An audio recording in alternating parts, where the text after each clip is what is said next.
So if you're being tracked by the government and you don't want Putin looking up what you're doing online, this is the video for you. Maybe you're a free journalist in a very much not free country that has a suspiciously unhealthy desire to see what you've been doing online. Maybe you just don't want your ISP or advertisers tracking you throughout the web. If you're in any of those situations, this video is basically a simple and easy step-by-step guide of some things you can do to make your internet activity as secure as possible. Also, hopefully it will prevent you from getting, poisoned the next time you wear your underwear. Governments like the United States are pouring billions of dollars every year into figuring out ways to undermine the process I'm about to describe right here. Clearly, they haven't been very successful. But if you're planning on starting a contract killing service or intending to become a drug kingpin, this is not the guide for you. Also, if you're intending on getting this kind of information from just a random kid on the internet, good luck. However, if you're an independent journalist trying to subvert government censorship, this is some of the least you can do to protect yourself and your identity. If you're just a person who wants to use Google in China or just very concerned about privacy, this should all be more than enough. Broadly, I like to think of the holy trinity of privacy: a VPN, a VirtualBox, and Tails OS, or the Tor network.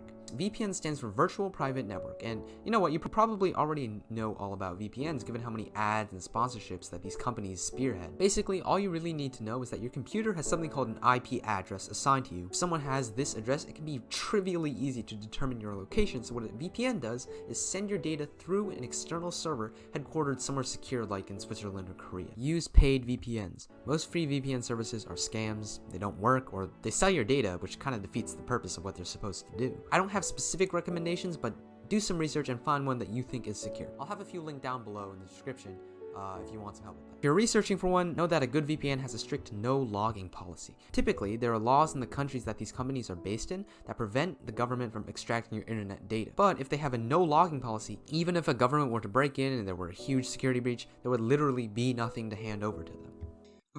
Okay, so for most VPNs, all you really have to do is just press this button called Quick Connect right here, or something similar. Now, the one I'm using here is called Proton VPN, and it's a very secure one, although it's not the most cost-effective, even if it is really secure. And in most cases, all you really have to do is just press connect, and bam, you're protected. Now, some VPNs also have extra features, like this is called a quick kill switch. It completely cuts off your internet connection whenever the VPN connection kind of drops. In this case, Proton VPN also offers something called Secure Core, which routes it through multiple different servers in Switzerland, where they're headquartered, which you can also do if you pay a little bit extra money, but in my opinion, it's not really that necessary. And the last thing is something called split tunneling. Not all VPNs will have this, but essentially what it does is it allows you to specify maybe, some certain apps don't have to go through the VPN connection. So you can, let's say, use Microsoft Edge for just regular browsing. But if you want to use a VPN, you can specify for pretty much anything else. Now, this next section of video is for serious users. For most people, I'd say a VPN alone is enough by itself, but this is where you can take it to the next level. The first thing you want to do is get something called a virtual machine. Now, this does absolutely nothing to protect your internet activity in and of itself. However, what it does do is provide a metaphorical sandbox for you to work in. Let's say a hacker were to infect your computer with a virus that can steal your information. What a virtual machine does is set up a mini computer within your computer. So if your mini computer is compromised, what you can always do is just carpet bomb and destroy everything on the virtual machine without harming your actual main system. Okay, so if you want to set up a virtual machine, I think the easiest way to do it is through this thing called VirtualBox. Essentially, just go to virtualbox.org. I'll have it linked down below in the description, and go to Downloads. Again, go to VirtualBox 6.0 Builds. Go to Windows hosts, if you're using Windows, obviously, and it will download for you so you can install it. While you're downloading that, now is a good time to choose your operating system. So this is essentially the OS that you're going to be using inside of this kind of virtual computer that we're creating on your current computer. Now, a lot of people actually like to use Windows whenever they're doing this kind of thing because, everyone knows how to use Windows, right? It's a very widely used operating system. However, if you're doing this for privacy's sake, I really recommend you use Linux instead because, if a hacker was trying to infect as many people as possible with malware, they'd probably optimize it for Windows, right? Because a lot of people use Windows. Not as many people use Linux. Now, a lot of people really like to use Ubuntu. This is probably one of the more popular ones. All you have to do is go to the website I've linked down below in the description, and you can download Ubuntu Desktop. What you're going to do is download the ISO image, which you can do right here, and it will start downloading. However, if you really want to up your privacy, you actually want to download the ISO of Tails OS, and I'll explain more about what this is later on in the video, but essentially, this is a really good way to maximize your security. The process is the exact same. All you're doing is really just downloading an ISO image, and then attaching to the virtual machine, which I'll show you in a bit. But this is another operating system you can install. Okay, so once you have VirtualBox installed, you want to click the application, open the application, and ignore what I have here. This is just a kind of a test demo that I was doing right before the video. In reality, you're probably not going to see anything on this left-hand side here if you're setting this up for the first time. So what you want to do is go to New. You're going to want to give your virtual operating system a name. I'm going to call it Sandbox because that's kind of what it is. And then the type, I'm going to be using Linux. And like I said before, I'm going to be installing Ubuntu 64-bit.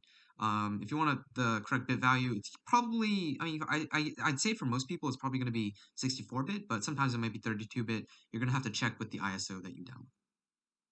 Click Next. And then here you can designate how much RAM you're going to give to the system.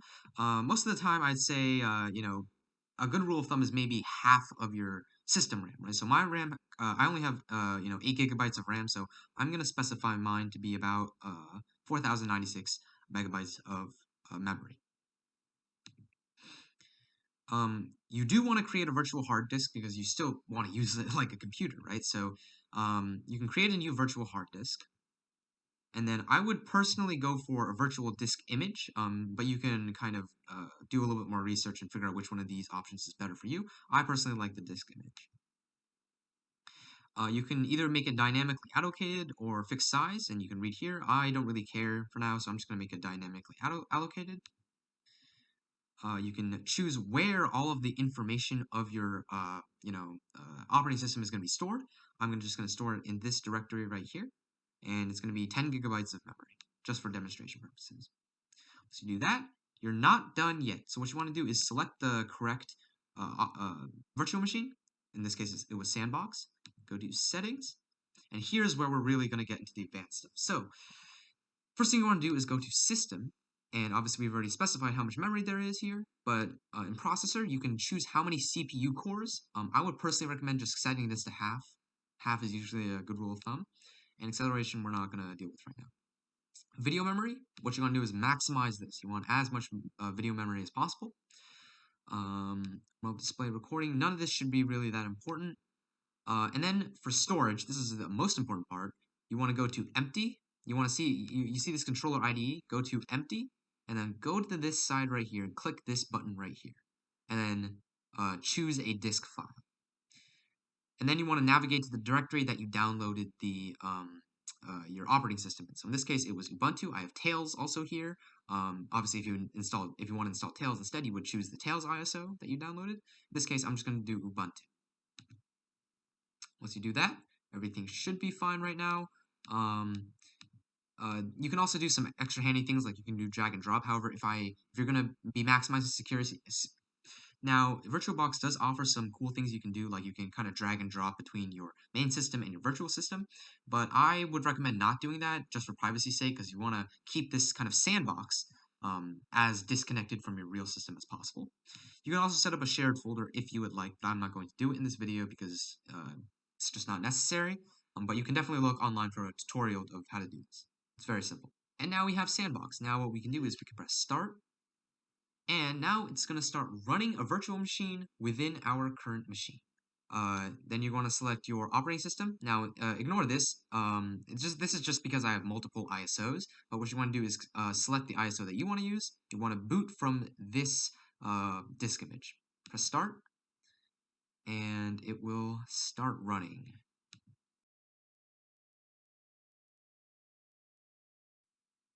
And there we go. We finally have Ubuntu booted up. And this is a first-time installation. What you're going to do here is install Ubuntu. So I'm going to guide you through this. This is really, this is the same installation process that you would use on any kind of new computer. But just because we're using a virtual machine, I'm just going to show you. So you're going to want to press Install Ubuntu. You can try it if you want, but I don't really see, it's a virtual machine, so it's not really a big deal. You can check your keyboard. For me, everything seems to be working fine. Continue. Obviously, if you're not from the US, you wouldn't want to pick English. What apps would you like to start with? I'm just going to do with a normal installation, just regular installation. You're going to want to install third-party software for graphics. Make sure this is highlighted. Also, download updates. It could save you time. Let's continue. And now We're just going to wait for a little bit while it performs all of its updates. Here you can select your time zone. I am located around New York, so I'm just going to press continue here. Obviously, you can press on this thing to adjust, and then you can put in your name. So I'm just going to put in my name here, Lema, and we can choose a password. I'm just going to do 12345 6 just for demonstration purposes. Hold on, 12345 6. Obviously you can whether you want to log in automatically, that's up to you. I'm just going to do it because why not?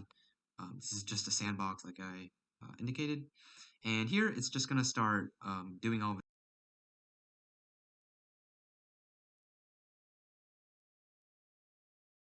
Now you have a full computer at your disposal, and you can pretty much use this just like a regular computer.